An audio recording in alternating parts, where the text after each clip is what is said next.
Hello dear students, welcome to my YouTube channel. आज का जो हमारा टॉपिक रहेगा वो रहेगा क्लास 8th मैथ से cubes and cube roots chapter 7 की आज हम इंट्रोडक्शन करेंगे। ये जो सिलेबस पढ़ा रहा हूँ जेके बोस क्लास 8 के लिए पढ़ा रहा हूँ। 7th क्लास से 8th क्लास में आने वाले जितने भी बच्चे हैं वो मेरे चैनल को सब्सक्राइब करें। इस चैनल से आपको जो है काफ़ी ज़्यादा बेनिफिट मिलेगा। तो अब हम इंट्रोडक्शन पर चलते हैं। सबसे पहले क्यूब्स हैं। क्यूब क्या होता है? The cube of a number is that number raise to the power 3। सबसे पहले क्यूब जो हमने पढ़ा था ज्योमेट्री में, वो जो क्यूब हमने ज्योमेट्री में पढ़ा था वो ऐसे था।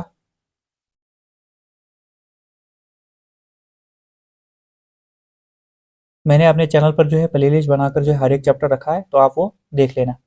ये क्यूब, अब यहाँ पर इसकी 3 साइडें होती हैं, वन लेंथ, ब्रेड्थ और हाइट होती है। अगर हम वॉल्यूम ऑफ क्यूब की बात करें वो कितना होता है? S cube.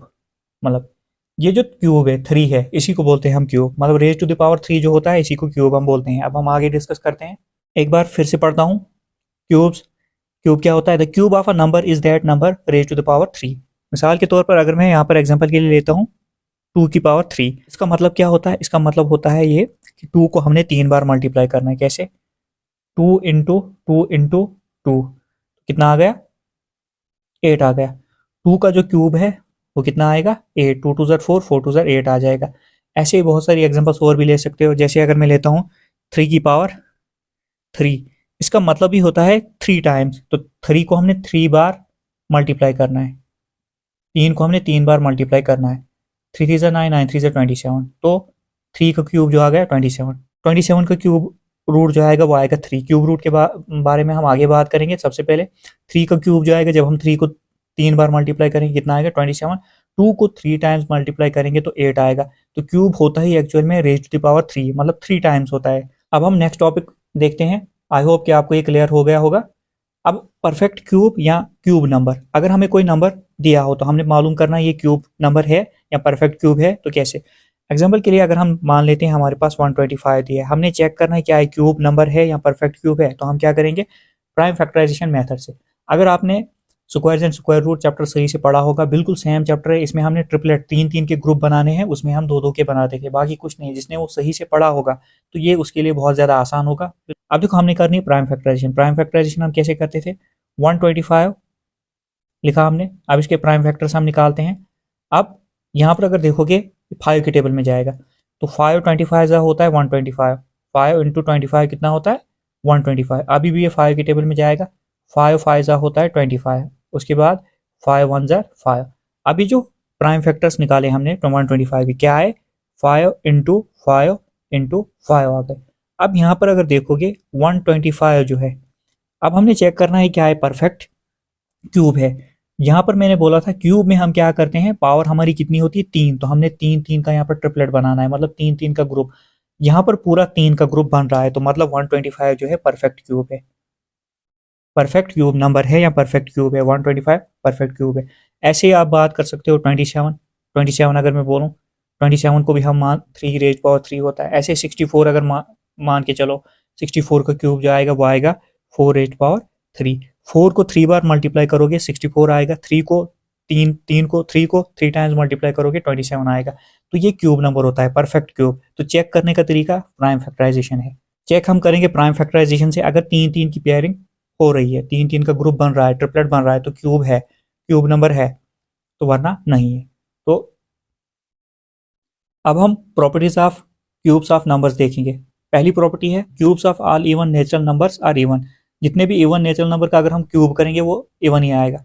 उसके बाद दूसरी प्रॉपर्टी है cubes of all odd natural numbers are odd. मतलब cubes of all odd natural numbers are odd. जितने भी ऑड नंबर है उनका हम क्यूब करेंगे वो ऑड ही आएगा। Cubes of negative integers are negative. अगर हम नेगेटिव इंटीजर्स का क्यूब करेंगे वो नेगेटिव ही आएगा। तो 1 बाय 1 हम समझते हैं इनको। तो सबसे पहला हम समझते हैं cube of all even natural number are even. अगर हमारे पास कोई नेचुरल नंबर है इवन, तो उसका क्यूब करने पर क्या आता है? इवन ही आता है। हम देखते हैं, हम 2 का क्यूब करते हैं, 2 जो है इवन नंबर है। अगर हम इसका क्यूब करते हैं तो 2 को 3 बार मल्टीप्लाई करना है, 2 इंटू 2 इंटू 2, 2 टू ज़र 4, 4 टू ज़र 8। 8 क्या है? इवन नंबर है, इवन आ गए। एक और एग्जांपल देखते हैं। अगर मैं 4 का क्यूब करता हूँ तो 4 को 3 बार मल्टीप्लाई करना है, 4 इंटू 4 इंटू 4, तो कितना होता है, वो होता है 64। Also even number, an even number, ये भी इवन नंबर आ गया। तो यहाँ जब हम इवन नंबर, कोई इवन नंबर होगा हमारा, जब हम उसका क्यूब करेंगे तो वो इवन ही आएगा। अब हम दूसरी देखते हैं।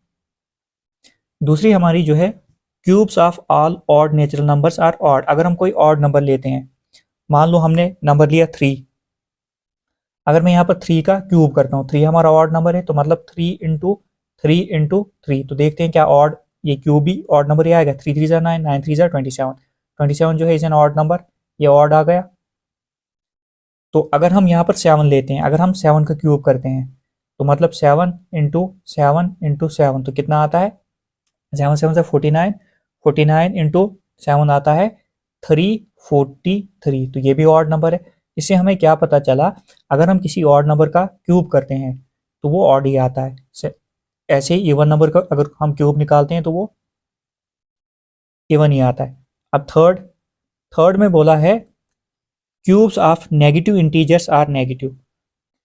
अगर हम किसी नेगेटिव इंटीजर का क्यूब करते हैं तो वो नेगेटिव ही आता है। अगर मान लो 4 -4 का क्यूब हम करते हैं, यहाँ पर -4 का क्यूब, -4 को 3 बार मल्टीप्लाई किया जाएगा, -4 मल्टीप्लाई बाय -4, तो जब हम मल्टीप्लाई करेंगे माइनस माइनस क्या हो जाएगा, प्लस हो जाएगा। 4 4 ज़र कितना होता है 16। अब आगे बचा मल्टीप्लाई बाय -4, तो -4 ऐसे ही लिखता हूँ, वैसे ब्रैकेट में रखना है, दो साइन साथ नहीं होते हैं, इसको ब्रैकेट में रख देता हूँ। अब यहाँ पर प्लस माइनस क्या आ गया, माइनस आ गया। 16 4 ज़र कितना होता है 64, तो आंसर क्या आ गया, -64 आंसर आ गया। कहने का मतलब ये है कि अगर हम किसी नेगेटिव इंटीजर का क्यूब करते हैं तो वो आंसर जो है क्या, माइनस में ही आता है। 3 बार मल्टीप्लाई करने पर ये माइनस ही रहेगी, क्योंकि माइनस माइनस प्लस होता है, तो प्लस माइनस जाकर फिर आगे माइनस ही हो जाता है। अब हम नेक्स्ट टॉपिक देखते हैं। अब हम क्यूब रूट देखेंगे। क्यूब रूट क्या होता है। सबसे पहले क्यूब रूट का सिंबल जो होता है वो ऐसे होता है। स्क्वायर का सिंबल सिर्फ इतना होता था, क्यूब रूट का ऐसे सिंबल बनेगा। अगर हमें किसी नंबर का क्यूब रूट निकालना होगा, मान लो हमारे पास 125 है, इसका हमने क्यूब रूट निकालना है। अब हमें पता है कि 5 को अगर हम 3 टाइम्स मल्टीप्लाई करेंगे तो 125 आता है। तो क्यूब रूट हम ऐसे ही निकालते हैं। अब यहाँ पर 125 ग्रुपिंग करते हैं हम, यहाँ पर ट्रिपलेट बनना चाहिए। देखो 5 का यहाँ पर ग्रुप बन रहा है, तो 125 को जो क्यूब रूट आएगा वो कितना आएगा, 5 आएगा। तो ये जो ग्रुप यहाँ पर ये जो ट्रिपलेट बना, इसमें से एक ही बाहर आता है, तो मतलब 5 को जब हम 3 बार मल्टीप्लाई करेंगे 125 आएगा। तो 125 का जो क्यूब रूट आएगा वो कितना आएगा, 5 आएगा। अब हम नेक्स्ट एग्जांपल लेते हैं। मान लो हमने जो है एग्जांपल के लिए, अब हमने क्यूब रूट जो निकालना है 729 का निकालना है। 729 है नंबर, हमने इसका जो है क्यूब रूट निकालना है। तो कैसे निकालते हैं, प्राइम फैक्टराइजेशन मेथड से हम निकालेंगे। तो यहाँ पर मैं प्राइम फैक्टर्स जो है, सबसे पहले 729 के निकालता हूँ। 729, तो प्राइम फैक्टर्स आपको आते हैं कैसे निकालने हैं। अब यहाँ पर अगर देखोगे 7 + 2 होता है 9, 9 + 9 18। 2 के टेबल में ये नहीं आएगा, मगर 3 के टेबल में ये आ जाएगा। अब हम क्या करेंगे, 3 से शुरू करते हैं। 3 2 ज़र कितना होता है 6, तो यहाँ पर 7 था, 1 गए आगे 12, 3 4 ज़र 12, 3 3 ज़र 9, अभी भी 3 के टेबल में आएगा। 3 8 ज़र होता है 24, 3 8 ज़र 24, 3 1 ज़र 3, अभी भी 3 के टेबल में आएगा ये। यहाँ पर 3 27 ज़र होता है 81, अभी भी ये 3 के टेबल में जाएगा। उसके बाद 3 9 ज़ा होता है 27, अभी भी 3 के टेबल में जाएगा। 3 3 ज़ा होता है 9, और एक 3 1 ज़ा 3, और यहाँ पर जो है 729 के प्राइम फैक्टर जो है आ गए। क्या है, 1 2 3 4 5 6, 6 बार जो है 3 आ गया। हम लिखते हैं 3 into 3 into 3 into 3 into 3 into 3, तो हो गए। हमने क्या करना है, 729 का क्यूब रूट निकालना है। वो कैसे निकालते हैं वो मैं बता रहा हूँ। अब 3 3 का यहाँ पर ग्रुप बनाना है, ट्रिपलेट। यहाँ पर 3 का बना, यहाँ पर 3। अभी जो ग्रुप बना 3 का, इसमें से एक ही 3 बाहर आएगा, और ये वाला दूसरा ग्रुप जो बना इसमें से भी एक बाहर आएगा। तो इसको हम लिख लेते हैं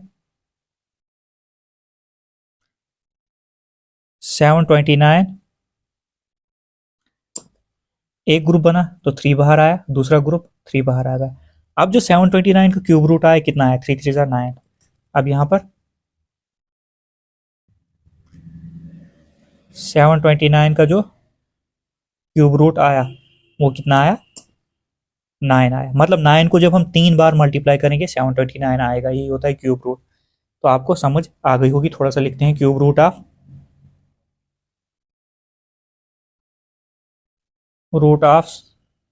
729 इज 9। अब यहाँ पर हम कुछ नंबर्स लिखते हैं, जैसे 1 से शुरू। 1 का क्यूब जो होता है वो कितना होता है, 1 को 3 बार मल्टीप्लाई करने पर कितना आएगा, 1 ही आएगा। अब जैसे 2 है, अगर हम 2 का क्यूब करते हैं तो कितना आएगा, 2 को 3 बार मल्टीप्लाई करना है, 2 इंटू 2 कितना आएगा, 2 टू ज़र 4, 4 टू ज़र 8। 2 का क्यूब आएगा 8, 8 का क्यूब रूट आएगा 2। ऐसे अगर हम 3 को मल्टीप्लाई करते हैं 3 बार तो कितना, 3 कितना आता है, 3 3 ज़ा 9, 9 3 ज़ा 27। एक बार फिर से बताता हूँ, 3 का जब हमने क्यूब किया कितना आया, 27। 27 का क्यूब रूट जो होगा वो कितना होगा, 3 ही होगा। ऐसे ये चलता है। अब सीधे लिखता हूँ मैं, 4 का क्यूब जो आएगा वो कितना आएगा, 64। 5 का क्यूब कितना आएगा, 125 आएगा। उसके बाद 6 का क्यूब कितना आएगा, 216। 7 का क्यूब कितना आएगा, 343। 8 का अगर हम क्यूब करते हैं तो कितना आएगा, 8 इंटू 8 इंटू 8 वो आएगा 512। 9 का अगर हम क्यूब करते हैं तो वो कितना आएगा, 729, जो अब अभी हमने यहाँ पर किया 729। 10 का अगर हम क्यूब करते हैं, 10 को 3 बार मल्टीप्लाई करने पर 1000 आएगा। ये वाला अभी हमने यहाँ पर किया। 9 का क्यूब कितना आएगा, 9 का क्यूब आएगा 729। 729 का क्यूब रूट कितना आएगा, 729 का क्यूब रूट कितना आएगा, 9। ये चीज़ आपने समझनी है। क्यूब क्या होता है, जब हम किसी नंबर को 3 बार मल्टीप्लाई करते हैं वो क्यूब आता है, और जो नंबर मल्टीप्लाई कर आता है उसका अगर हम क्यूब रूट निकालेंगे तो वो वापस वही नंबर आता है। तो ये ऐसे चलता है। 8 का क्यूब रूट जो आएगा वो आएगा 2। 2 का क्यूब जो आएगा 8, 2 को 3 बार मल्टीप्लाई करने पर 8 आएगा। 8 का क्यूब रूट करेंगे 2 आएगा। 3 को 3 बार मल्टीप्लाई करने पर जो है 27 आएगा। 27 का क्यूब रूट करने पर 3 आएगा। तो ऐसे ही चलता है। क्यूब रूट निकालने का तरीका ये है। अलग से सेपरेट वीडियो मैंने जो है बनाई estimation method of cube root की, तो आप देख सकते हो। आई होप कि आपको समझ आ गई होगी। इंट्रोडक्शन अगर देखोगे आपको यहाँ से ही जो है मैक्सिमम चैप्टर की समझ आ जाएगी। तो जितना हो सके चैनल को सब्सक्राइब कीजिए, लाइक कीजिए, शेयर कीजिए। Thank you.